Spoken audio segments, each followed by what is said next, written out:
In today's video, I'm going to show you how to take your flower arrangement from amateur to pro with 6 simple techniques. My name is Ellen Frost. I'm the owner of Local Color Flowers, and I've been a florist for over 15 years. I write a weekly newsletter all about flowers, which you should definitely check out, and I host an online community called Flower More, which is an online community for flower nerds who want more flowers in their life. Okay, the first technique I'm going to show you is how to clean your stems so that there are no leaves inside your vase or inside your water. So you can see in this example that I have put my eucalyptus in a vase without cleaning the stems. And this is a common practice for people who are in a hurry or they don't know any better. It's an amateur move, in my opinion. So people put their arrangements right in the water with the leaves on. And you can see that this looks a mess. You can see through the vase that the leaves are squished, they're making the water dirty. The whole thing just looks messy, and it looks like you didn't take the time to really properly prepare your stems. So my first technique is just simply cleaning your stems so that there are no leaves inside the water. And what that looks like is just to take every stem that you're going to use and take all of the leaves off. Any stem that's going to be inside the water, you want to take the leaves off so that when you are putting it back in the vase, you have a much cleaner look. So I've got some floaters in here. I would change the water, but you want to make sure that your stems are nice and clean. So you can do this with your hand in most cases. If the leaves are really stuck on the stem, you might need to use a clippers, and that's fine too. But all leaves that are going in the vase are going to be nice and clean. And what that's going to do is have your arrangement have a more finished look, a more professional finished look. It doesn't take a lot of time, but it's going to make a huge difference. The next technique I'm going to show you is how to create a design that is proportional to the size of your vase. So the standard proportion is about 1.5 times the height of the vase. That's where the top of your arrangement should be. So this is a vase that's about 4.5 inches. You can go another 4.5 inches and then maybe another 2 or 3 inches. And that will create a proportional design to your vase. You can see here what bad proportion looks like. So this is a 8 or 9 inch vase, and then the arrangement is only about 2 inches taller than the vase. And what that does is make your arrangement look squat and just too short for the vase. It doesn't look balanced. All you see is the vase and you barely see the flowers. So the proportion is totally off. In order to have good proportion on this, you would want to have your arrangement be about this tall. But a lot of times people will just get a bouquet from the market or from a grocery store and just pop it in whatever vase they have. This is fine if you are just, doing something quick, but it does not look like a professionally designed arrangement. You can see here that the opposite is also true. If you have a very small vase and a tall bouquet or tall stems and you pop them in, this also is not proportioned. For a vase this size, this is about a 3.5 inch. You want to be about here at your most, at your tallest point.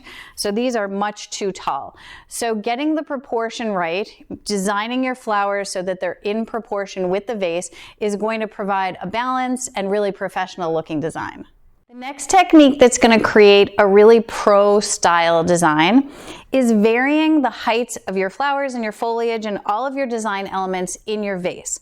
A lot of times you will get a bouquet at the grocery store or you'll pick flowers up at the market and you'll see that all of the flowers are on the same level. So this is a very one-dimensional bouquet. There's not a lot of height difference, there's not a lot of texture difference. But if you take an arrangement like this and you vary the heights of your elements, so you have flowers that are more at eye level, you have flowers and foliage that are popping out. This is going to create a much more dynamic, much more interesting arrangement and is going to be much more visually appealing. The next technique is choosing the right mix of flowers and foliage and other natural elements to create a really dynamic and interesting arrangement. So for me, for every arrangement that I create, I try to use these 6 elements. And if you want to know more about these, you can check out, I have a whole other YouTube video about my 6 elements that I use in design. So I want to use foliage, so some foliage. I want to use some element that's in the shape of a line. That could be a line flower or line foliage in this case. So something that's in the shape of a line. Focal flowers, so I'm using anemones as my focal flowers. Some secondary focals, which are face flowers like an anemone or, something with a round face, but that is not as showy as the focal flowers. In this case, some ornamental cabbage. Some filler flowers, in this case I'm using some statice, and then some little bits and pieces. And these are the things that you're going to put in at the end that are really going to make your arrangement eye-catching, and somebody's going to stop and ask about or admire these small little bits and pieces. So in this case I'm going to use some poppy pods as my little bits and pieces. If you vary your elements, include all of these 6 elements, you're really going to see a difference in your arrangement than, if you were just to put, a bouquet of mums or a bouquet of daisies in a vase. That's cheerful and it can look nice, but this mix of elements is really going to create a pro-style design. The next technique I'm going to suggest you incorporate into your designs is designing with your space in mind. So if you are designing an arrangement that's going to go on like a dining room table, then you want to make sure you're designing in the round.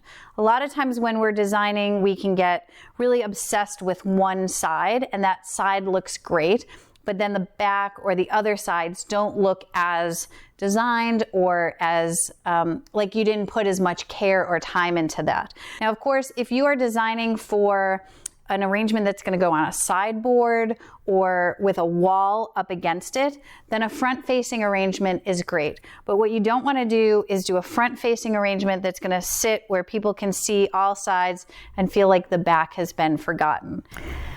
The next technique is a little tricky and it does take some practice. It's knowing when to stop designing. It's knowing when your flower arrangement is done. A lot of times when new designers are designing, they feel like they have to keep putting flowers in, keep sticking flowers in, keep filling up their design, and they're not sure when to stop. You want to make sure that all of the flowers in your design have enough room to breathe. So in this situation, this feels very crowded to me. It feels very dense. So much so that like my anemone, which is not yet open but will open in the vase, doesn't really have enough room to open and shine. That's the same with these over here. They're very crowded. And so when you're thinking about when should I stop, sometimes it's good to just take a pause. If you're starting to feel like your design feels done, take a pause, walk away just for a few seconds, come back and assess. I know that in the beginning of learning how to design, it feels like negative space is kind of scary. You don't want to have like a lot of open space, but don't be too afraid to stop when your flowers have the room that they need and your arrangement feels full. You don't have to keep overstuffing. And if you want to know more about the challenges with overstuffing and how to overcome being an overstuffer, you can check the link in the description. I have an entire guide on how to stop overstuffing. So those are my 6 techniques on how to take your design from amateur to pro. The techniques are simple. They just take a little longer, but the time that you take is really going to make a huge difference in the design that you make. So take the time to really incorporate all of these design techniques and you're going to see a difference.